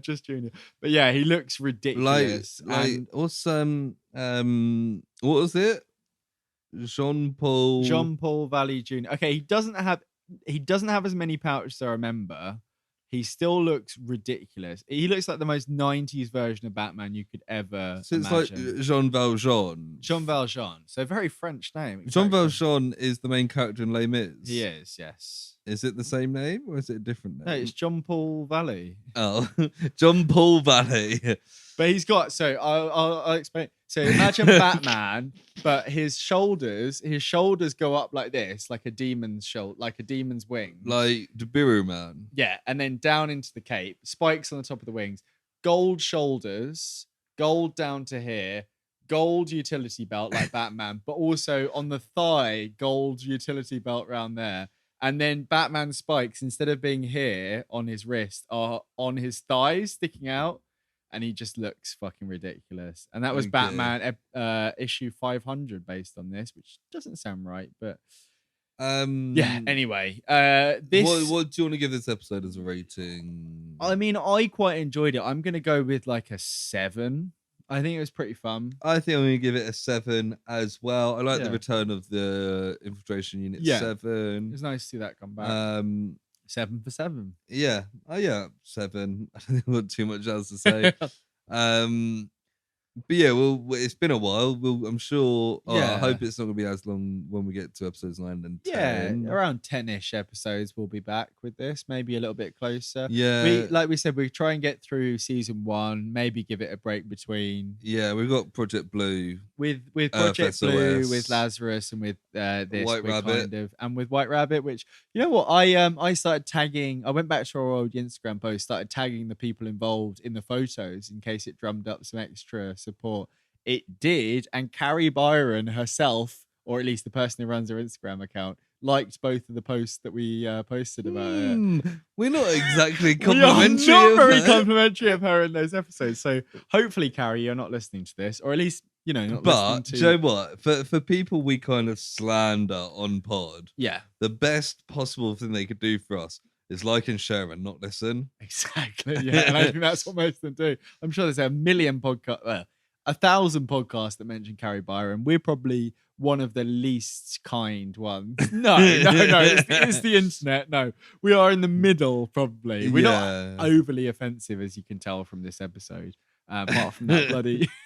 No, I was going to start being really horrible. No, I won't even do it for a joke. No, not she even. She for seems certain. fine. It's just not. It's not for me. But yeah, I'm sure. I'm sure she's a lovely woman. Oh yeah, it's just the characterization in those episodes. But we don't need to get into it. But yeah, 7's all round for this, which means it's time for personal projects. Were you gonna say this time it's personal projects? You really fucking threw me off then, because I usually say that bit. I thought I'd take the lead on this one. I was kind of like, what's happening? What's happening? You did it still. So, Sam, what have you been watching, reading, doing, listening, dancing? Singing. First thing I'm going to talk about, I forgot to mention at the start that you reminded me on a little break that we had mid-recording, was that I watched the Jordan Peele horror-ish film Nope. No. Yeah, I saw that at the cinema on my birthday last week. Good. I really enjoyed it. Yeah, I thought it was better than Us. I really enjoyed. It's better than the Project. I enjoyed Us, the film. At the time, I really enjoyed it. But it's the Project movie. It's a nice kind of contained film, and it's very kind of it draws on things like without spoiling it kind of draws on like Jaws. Weirdly enough, draws on Jaws. It's that kind of like feeling of being like stalked and kind of in a small situation. Yeah. It's a good thriller. It's good fun, and there's some good tense moments, and it kind of takes things of the genre in a slightly different manner than you were expecting, which I really enjoyed. And I would potentially rate it higher than like Get Out personally. Yeah, I thought it was really, really good fun. And Amy didn't see it with me because she was working on that day. I saw it with my mother, who really enjoyed it as well. My mum, she thought it was very good Well, fun. if your mum approves of it, then it's a good film. Exactly. And Amy is keen to see it as well. So I think I will potentially go see it in the cinema again with her if I get a chance. Nice. But yeah, I would really recommend it. Yeah. Yeah. What about yourself? So aside from the stuff we've been talking, I think was it last week I said I was reading the Game of Thrones. Finished that. Started a Clash of Kings. Nearly finished the Clash of Kings. Ooh, Still what very are those good. kings clashing about? Oh, you know, Westeros. Westeros. Yeah. Oh, that old bag. But it's good fun. Yeah. Enjoying that. I watched. So started watching Lucifer. Yeah, you mentioned earlier. Yeah. How's that then? It's quite entertaining. So I'd seen like clips and Yeah. stuff. I didn't realize it was like a buddy cop crime drama. Yeah, I mean, it's based on a comic series, which I think is kind of tangentially, it's DC, but it's like, it's in DC in the way that the Sandman's DC. It is. So Lucifer, this version Yeah. of Lucifer originated in the Sandman. Right, okay. It's a loose adaptation. Yeah, because the Lucifer in the Sandman adaptation is not this Lucifer. No, but that's apparently what it's based on. But they've made. But him. in the Flaroverse, as it's so eloquently called, this Lucifer did show up very briefly in the Crisis on one of the big world's kind of mashing events. This Lucifer, I think, was just in one scene and had a cameo because at that point had been like 3-4 seasons in, so it was like a bit of a fan favorite. There's like 6 seasons. There was 3 seasons with Fox, and then they cancelled it, and then Netflix picked it up and did another 3 seasons. Okay, yeah. But you know, it's quite entertaining. It's kind of easy watching. Is it a bit Riverdale? No, I think it's a bit better than that. Okay, I don't know about that. From what I've seen, but there's a devil character. There's Lucifer is in a little bit of the late season of Riverdale, and the characterization seems quite similar. It's a suave British guy in a suit with a bit of a beard who's like, "Hello, I'm the devil." Yeah, it is very much that. Yeah, but it's entertaining. He's quite funny. One bit was pissing me off. So like he's got like the power to like get people to tell them his like darkest secrets and stuff. It's the penance there from Ghost Rider, right? But the main cop that he works with, it doesn't work on her. Right. And he also like can't get shot or injured. He's immortal. Right. She shoots him when he gets injured, and he's trying to. She keeps being like, "What's up with you? I don't get it." And he's like, "I'm the devil." And she's like, "Nah, yeah, but what's up with you? Yeah, but what's the real reason? Stop being dramatic." We were watching it with Christina's dad, and we were like, "How long does this go on?" The fact that she like pretends not to know that he's the devil, and he was like, "Oh, maybe like 3 seasons." I'm like, what? Doesn't he run like a club or something? Yeah, so he's a club owner. Yeah. What's the club called? Like Hell. Lux. Okay, well, that's not that fun, is it? Yeah, really? That's not really what. And he's Lucifer Morningstar. Yeah, that's pretty accurate. And there's some like he gets visited by this angel who's been like, "You need to go back to hell. Like you need to go back. Stop messing around on Earth." Yeah, and he's kind of having this like crisis of like personality where he's like, maybe I should help people. Yeah, and like because he was an angel, you know, like you see as well like his wings have been cut off, and then I think the last episode I saw somebody's stolen his wings that he's kind of they're just hanging around. Oh, he's still got them, is he? Yeah. Okay. But he's kind of having a whole crisis. Is it a bit supernatural, like as in the series Supernatural? Yeah, I never watched it, but from what you imagine of that, like. Yeah, but yeah, it's quite fun. I'm pretty sure Christina's watched a few episodes at home whilst we're recording this.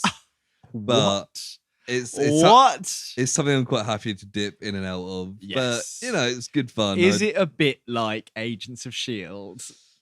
I don't think it's quite as silly. Okay.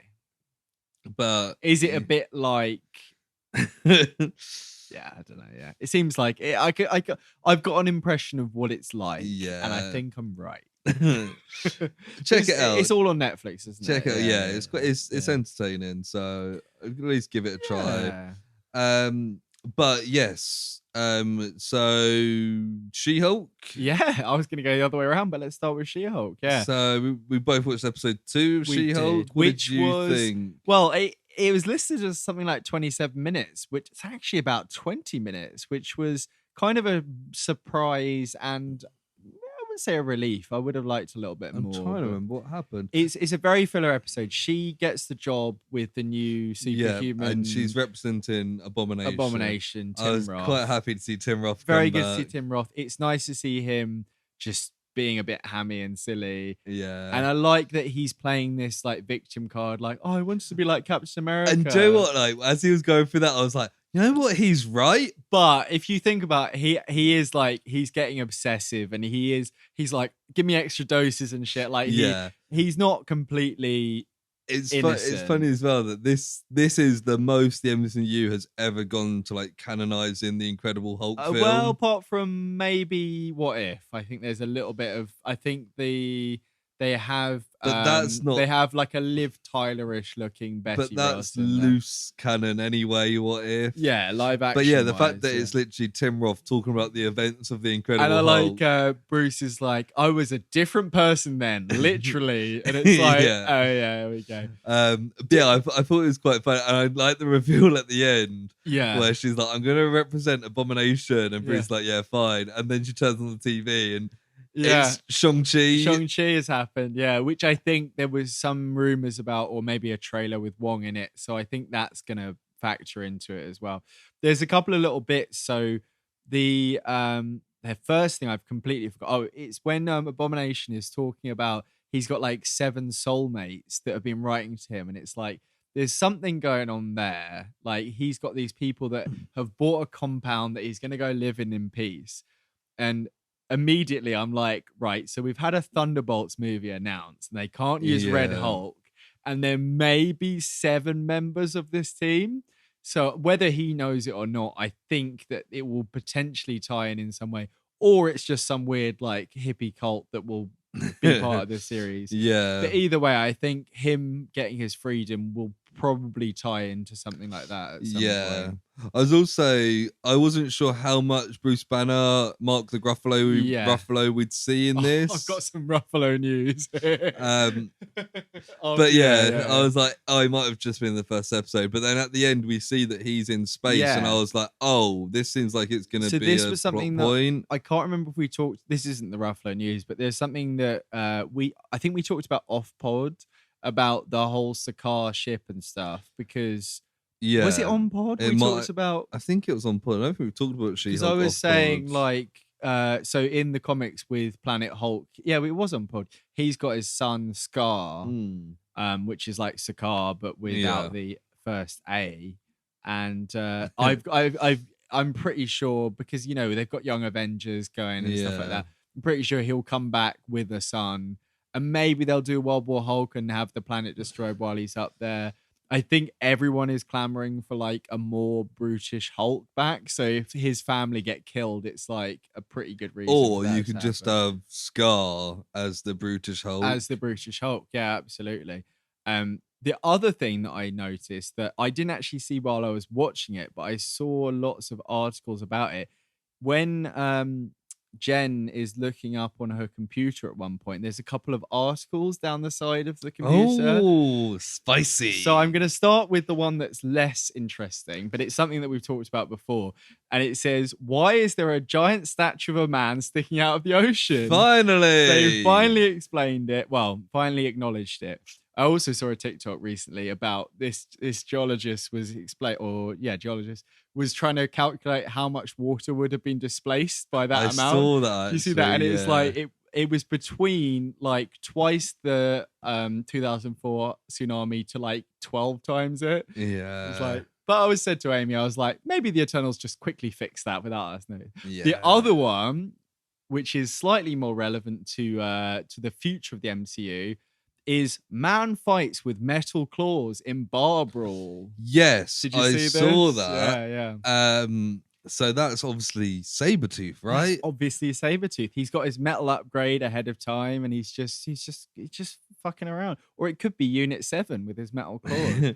But no, realistically, I think this is the first, not first mutant, because as we saw, Ms. Marvel is now a mutant, but the first mutant of the familiar mutant. Familiar mutant kind of thing. Well, so I don't think Doctor Strange.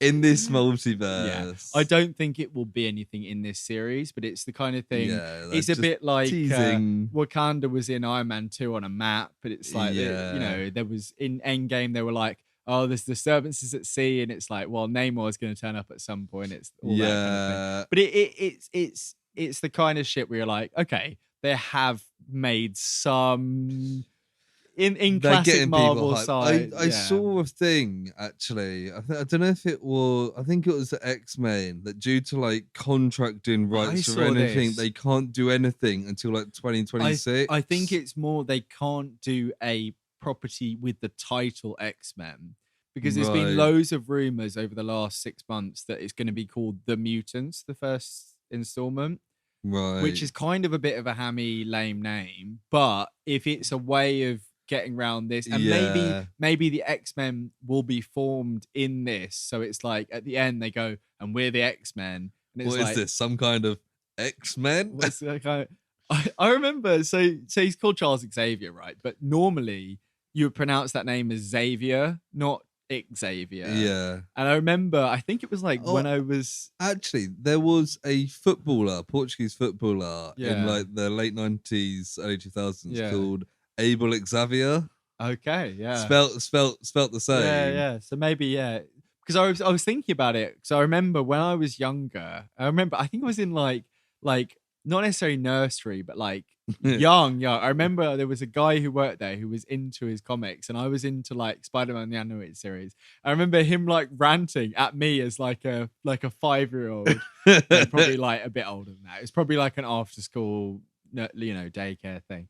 I remember him being like, yeah, but it's Xavier. Like, I remember him being like, it should be Charles Xavier, and it's the X-Men. And Yeah. I've always stuck with me, and I kind of visited that memory, and I think in some of those films, I think some people do say Xavier, and some people say Xavier, and it's one of those like mixed pronunciation things, but like Grindelwald and Grindelwald. exactly, yeah. But generally, this episode, I thought it was a bit fillerish, but it kind of sets up for the more kind of legal aspect. When she first lost her job, Hulk.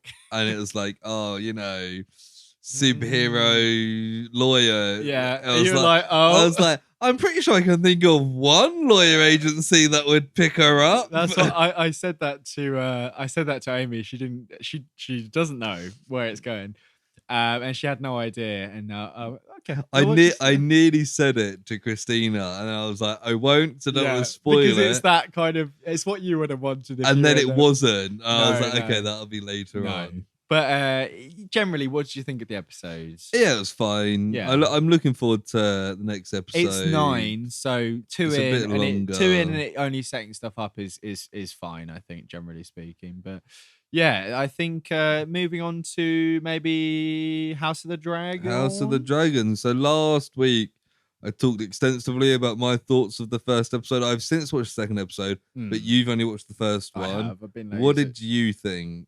Yeah, I thought it was good. I reiterate a lot of what maybe you said, other people have said. It felt like kind of peak Game of Thrones, or at least peak early Game of Thrones, where it's like it's lots of political intrigue, it's lots of setting up rivalries. I think it was a really, really solid first episode in that you got some action, but on like a tournament scale / like crime and punishment situation. Yeah. What you said to me, I think on pod is like it's all set in King's Landing, so it's very contained.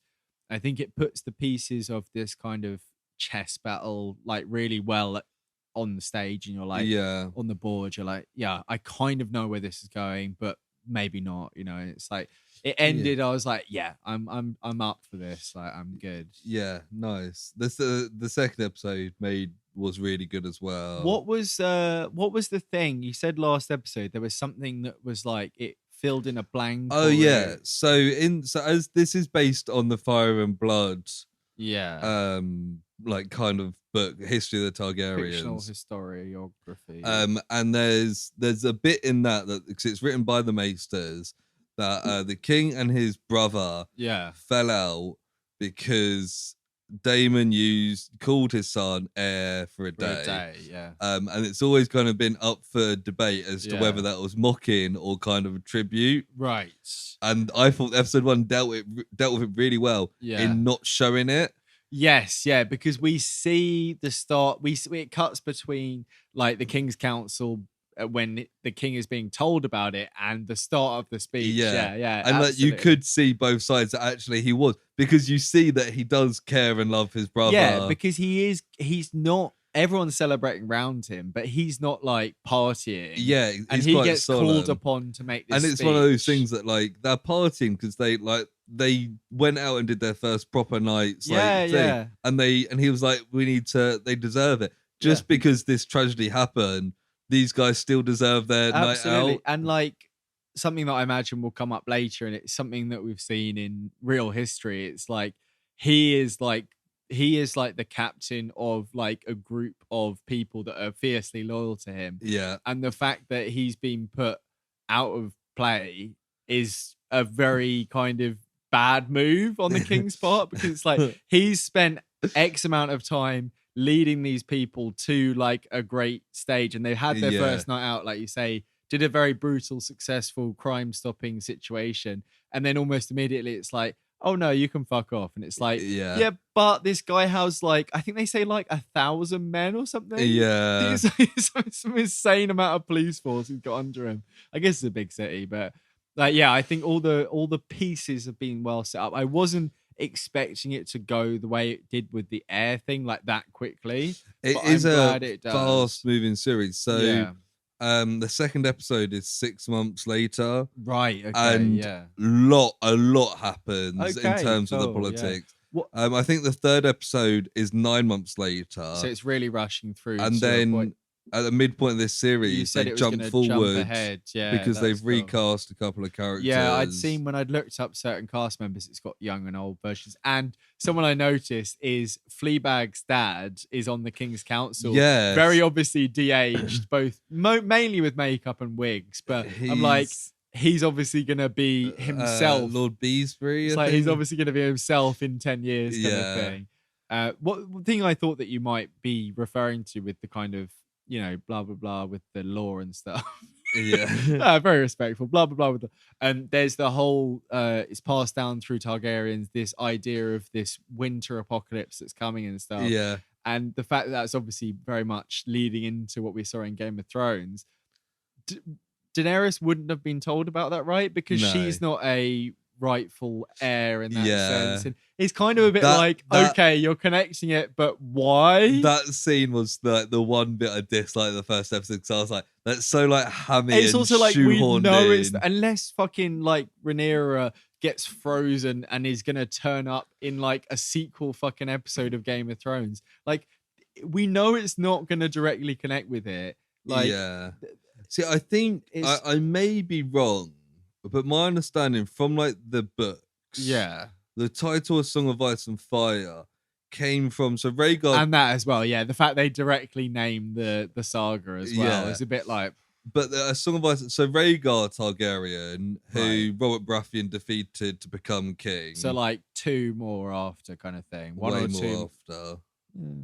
Depends how long they the son of the Mad King. But like 3 or 4. Yeah. But anyway, he the whole story of him is that he was like all into his books and stuff, and then one night had a vision, had a dream, and decided to be a warrior instead, and wrote a song about that dream called the Song of Ice and Fire. So the fact that they've now made it seem like this ongoing legacy thing, but maybe he's having a dream or a vision of a previous Targaryen prophecy. Yeah, maybe he forgot about it or whatever. But yeah, that was the one scene I was like, and it's a bit like. If Daenerys from day one had this with her, and she'd been like the one to carry this prophetic thing forward, that would have tied in. But the fact that she was clueless, like I can't really remember, but she was one of the people who had to be convinced of it all, wasn't she? Yeah, and also it's one of those things that's like so they're having this whole prophecy building up to season 8 of Game of Thrones, and season 8 Game of Thrones is shit. Yeah, It's like, oh, we got this whole, and it's like a Targaryen must sit the Iron Throne and the kingdom's united, and it's like, yeah, but when that happened, it didn't really. There was a Lannister on the Iron Throne. The kingdoms were split. Yeah. And it was a Stark girl that killed the Night King. Like, none of this prophecy actually worked out, did it? Yeah, if it had been a little bit more vague and maybe what they should have done is save that for a later episode / season. Part of me is glad they got it out the way because they're like, we need to connect it to Game of Thrones. We'll get it out of the way the first episode. I suppose the main kind of emotional weight of that was him being like, the king being like, I trust you as my heir and I'm putting my faith in you, and that. I think they probably should have toned it down a little bit and been like, there's a vague thing of coldness coming and that we need to make sure the Targaryen stays strong for this time. The end. Don't fucking mention the fucking name of the fucking series. I did see a thing saying the actress who plays Rhaenyra, the princess, being like, the reason she got miscast was because she hurt her back from carrying episode 1 so hard. But I think the actors are great. Paddy Considine and Matt Smith are both brilliant. Yeah, I'm enjoying Reese fans, the lizard. The lizard. Didn't reckon. I remembered that you mentioned him, and I was like, oh yeah, it's him. Yeah. I think the King's Council. There's, it's early days, but I think there's some good potential. We've got rumors. They were talking about like there's that trifecta of other people. The crab king, the crab feeder, and they're getting rid of some pirates. It's like it's setting up for future things, but as we said before, it's very contained this first episode at least. So it does build up more than the second episode. Second episode also does have an intro that the first episode. Yeah. So what I've said, I've seen people say they liked is that this episode ended with a variation of the Game of Thrones theme. I personally said to Amy, they couldn't fucking think of another theme to use. So I've seen people split on this. Copy or the intro is the Game of Thrones theme tune. Right. No difference. Right. It's quite, instead of like going through Westeros and showing the houses, they show like King's Land. I think when I looked up, it was sigils of different Targaryen kings through history, but it is just the same theme tune. Yeah, I think because at least with the end bit, it was like a more choral version of it. I've seen some people say like, well, if it ain't broke, don't fix it. I appreciate that, but it's something it's a like different series. Like for something like Star Trek, which you're a big fan of. I don't know all the individual Star Trek themes, but they did different themes for each one, right? Yeah. It's even like, okay, another example, Doctor Who. It's the base even theme. The same series. It's the base theme, but they change it up when it's a new era, and I just feel, because the thing is as well, like you'll never listen to a piece of music and be like, that's the House of the Dragon theme tune. Exactly, never. You'll be like, that's the Game of Thrones theme tune. Even when you're watching House of the Dragon, you'll be like, that's the Game of Thrones. The only Game thing of Thrones theme tune. I mean, I keep calling it House of Dragon. It's House of the Dragons. It's that extra syllable which was missing from Game of Thrones. It will forever be colloquial known as House of Dragon for you, for everyone. I still call it House of the Dragon. Yeah, but that's because you're a Game of Thrones nerd. So no, annoyed. But yeah, the only thing they could do is do a variation for season 2. Which that, if it is popular enough, maybe they'll do. But yeah, I'm looking forward to more, and hopefully next time we record, I'll have watched 2 and 3. And I was going to say, I hope you do, so we can have a proper in-depth of what's going on. When this is released, we will be 2 episodes behind based on our conversation. But a lot of people will be 2 episodes behind. It's for you guys. Yeah, it's for you. But yeah, no, do catch up, and next time around we can talk about episode 3 and episode 3 of She-Hulk as well. Yeah. But that is, when you said that it's going to be a short episode, we finally got to the end. One of our longer episodes. Is it actually? Yeah. Well, not one of, on the longer end recently, but yeah, thanks for listening. Really appreciate it. If you enjoyed it, please let your friends and family know. Please send some links to people. There's a really easy way of just like shooting it over to people like that. Just do it. I thought you were about to go into the whole give us review bit. And I was like, you're just going to do all my bits. No, I was waiting for you to say it. Go on. Yeah. Go onto your podcasting application. Give us 5 stars. That's all I've got to say. Cheers. And it also, what's the other thing, Lewis? You can tell me. If you want to get in contact with us, I don't know all the shit. I can't do. That's right. You can reach Sam, us take it away. projectpod@gmail.com. All other social medias, where are they, Lewis? On the link tree. In the episode description, that's Ah, right. shit. Or you can also search for, what can you search, Lewis? The Project? Yeah, on most social medias. Not the racist ones that people like Alex Jones and Donald Trump You are keep on. asking me, but like I never listen at this point. So I'm just Exactly. like- It's a test for you and the listener. But yeah, you can find all our stuff in the link tree or just in the episode description where you've clearly been looking if you are listening to this It'd be part. weird if you listen to it. Oh no, maybe somebody stuck this on at the office. Yeah. Everyone's typing away. They were like, Oh, what's this fucking noise? Dave, you missed a zero on the end of that Excel spreadsheet. You best add that back on. Dave's sitting there being like, oh shit, he's right. It's going to be right one day, isn't it? But, and yeah. Dave, when it's right, please let us know at the projectpod@gmail.com. If you're one of those people sitting in the office, talk to the person who's in charge of putting it on and get the details so you can contact us. I mean, I just told you, but it's fine.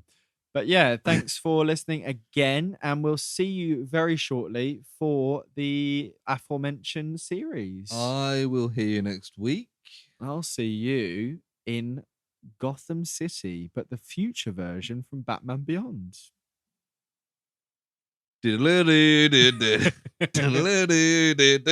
Oh no, you're in the wrong fucking episode again. Bye.